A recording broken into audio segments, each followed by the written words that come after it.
Это актуальное интервью в студии Валерия Наумова. Здравствуйте. Одна из агрошкол Нюрбинского УСА, Мылыкайская средняя школа, является центром общественной и культурной жизни всего села. Наряду с обычными образовательными программами здесь внедряют проект «Три единства», тем самым изменяя образовательную среду. О новом проекте не только расскажет гость студии, директор школы Федор Ушканов. Федор Федорович, здравствуйте. Здравствуйте. Расскажите, какие цели у проекта «Три единства»? Вообще, в целом, что это за проект и в чем его особенность? Ну, знаете, «Три единства» у нас зародилось сначала, когда мы разрабатывали проект «Ишкут» на основе якутского духовенства и верования якутского населения. Плюс ко всему этому, когда мы подразумеваем «Три единства», это все-таки мы взяли за основу по воспитательной работе, это как гражданин трех «я». То есть я гражданин малой родины, нашей республики, я гражданин Российской Федерации и, конечно же, я гражданин мира. Ну и, конечно же, по воспитательной части, когда мы разговариваем, детей всегда затрагиваем разные темы. Ну и плюс ко всему этому в образовательном процессе есть три участника, опять-таки три единства. Это получается учащиеся, родители и учителя в школы. Получается, в данной ситуации одно из направлений было именно организация единого какого-то пространства и деятельности для того, чтобы объединить всех. И плюс ко всему этому я очень рад тому, что сегодня родители нам уже сами подходят и говорят, что им надо, что надо для детей. И мы уже начинаем решать проблемы, которые существуют, скажем так. Ну и плюс ко всему этому одно из таких направлений, опять-таки, «Три единства», это по организационным моментам, это как школа пространство для создания, материальная часть, учащиеся — это потребности, также, конечно же, учителя как возможности рассматриваются. В данном направлении, как руководитель организации, я в первую очередь основополагающим является три принципа, опять-таки. Это доверие, любовь и терпение. Федор Федорович, вы неоднократный победитель и финалист конкурсов профессионального мастерства республиканского и всероссийского уровня. Что дают такие конкурсы молодым педагогам? Конкурс дает молодым учителям возможность именно реализации своих идей, своих взглядов по именно направлению своей профессиональной деятельности, а также, конечно же, развитие своих профессиональных компетенций, развитие себя как личность, моральной устойчивости и плюс ко всему этому знакомство. Огромное количество друзей, с которыми можно общаться и найти даже единомышленников. Именно благодаря конкурсу «Учитель года» я стал смотреть на мир, скажем так, воспитания и обучения более широко, не столь узко. Я уже не связывал свою жизнь только с английским языком, как учитель английского языка. Я уже связал свою жизнь с другими направлениями, с другими дисциплинами. Ваши школьники — активные участники научного форума «Шаг в будущее». Какие исследования привлекают школьников? Вот, научно-практические конференции — это одна из таких интересных тем для детей, для того, чтобы именно они могли найти ответы на свои вопросы. Это самое интересное, то, что в основном мы готовим детей на профориентационную работу. Научно-практические конференции есть для дошкольников, есть для начальных школьников, как первые шаги в науку, но для старшеклассников это особая тема, и такие темы затрагиваются как по направлению английского языка.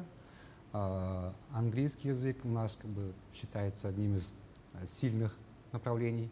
Есть направления по биологии, химии, физике. Ну, моя школа является агропрофилированной школой, поэтому также еще и рассматриваются такие направления, как подготовка бизнес-проектов на гранты школьных бизнес-инкубаторов. И, конечно же, одним из высоких, скажем так, достижений это в этом 2020-2021 учебный год по окончанию наш выпускник школы победил в конкурсе «Будущий дипломат».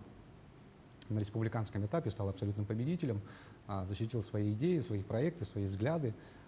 Конечно же, и это дало ему возможность поступить в дипломатическую академию Министерства иностранных дел. На сегодняшний день Николаев Вадим, наш выпускник, учится именно в Москве. И благодаря этому, я думаю, что научно-практические конференции должны развиваться еще дальше. Также, конечно же, именно давать шансы таким детям, которые живут в селе. Но также еще ваша школа — одна из агрошкол республики. Какие успехи у ваших учеников в этом направлении, и многие ли выпускники связали свою жизнь с сельским хозяйством? Вот, когда мы говорим то, что связывать свою жизнь с сельским хозяйством, я всегда говорю то, что сельское хозяйство — это практически вся жизнедеятельность населенного пункта или села. Поэтому я говорю, что в основном, да, выпускники наших школ связывают свою жизнь с сельским хозяйством. В основном еще по направлениям, скажем так, конкурсам агротехнологического профиля. Есть разные конкурсы по агро-НТИ, есть различные конкурсы по WorldSkills. И в 2020 год принес нам огромные плоды. По WorldSkills наши дети, две команды вышли на полуфинал всероссийского этапа, и наша школа стала первой, скажем так, в истории этого конкурса WorldSkills, которая провела отборочный этап у себя дома.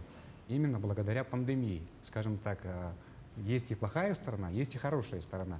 То, что мы сумели организовать у себя, подготовить площадку соответствующую, все должно соответствовать брендбуку именно WorldSkills Russia. И плюс ко всему этому все должно было транслироваться в онлайн-режиме.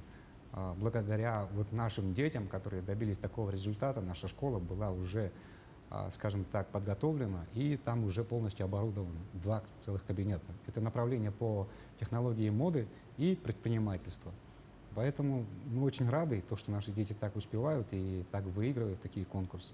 Это, скажем так, одни из таких высоких побед. А на уровне республики, да, ежегодно практически по WorldSkills наши учащиеся занимают призовые места. И плюс ко всему этому не только WorldSkills. Есть опять-таки агро-НТИ, есть школьные бизнес-инкубаторы, есть обычные гранты. Я еще такую вот политику веду того, что дети должны заниматься тем, что еще дает плоды. То есть, если у них есть какие-то идеи, они приходят ко мне в кабинет, садятся и рассказывают. Я им сразу говорю: вы не должны мне рассказывать, запишите все это бумажно. Да, дети защищают свои проекты на уровне главы района. Федор Федорович, давайте перейдем к патриотическому воспитанию школьников. Сегодня это особенно актуально, особенно в связи с проводимой спецоперацией на территории Украины. Что вы рассказываете детям о целях проводимой спецоперации и проводятся ли уроки по данной теме? Вы знаете, спецоперация — это все-таки очень такая щепетильная тема, если честно признаться, то, что это касается 2 братских народов. Это для меня тоже болезненно, просто потому что у меня тоже есть знакомые из Украины, и тоже как бы русские парни, тоже украинцы, тоже есть хорошие парни. Но в данной ситуации именно я вижу проблему именно образовательной системы Украины. Если так посмотреть, то да, действительно, там были искоренены практически все исторические ценности, которые там уже были заранее. Выросла молодежь, которая именно начала ценить другого человека, и начали его как бы говорить, как он герой. Я говорю про Бендеру, которого сегодня провозглашает как героем Украины. Но это на самом-то деле человек, который убивал детей, человек, который убивал стариков и женщин. Я не считаю, что он герой, и плюс ко всему этому, который поддерживал нацизм. Но в данной ситуации что у нас проводится в школе? В школе проводятся уроки, конечно, как обычно есть. Но плюс ко всему этому должно быть, я всегда говорю, то, что окружающая среда ребенка должна воспитывать. Поэтому особое внимание всегда уделяю тоже на эстетику школы.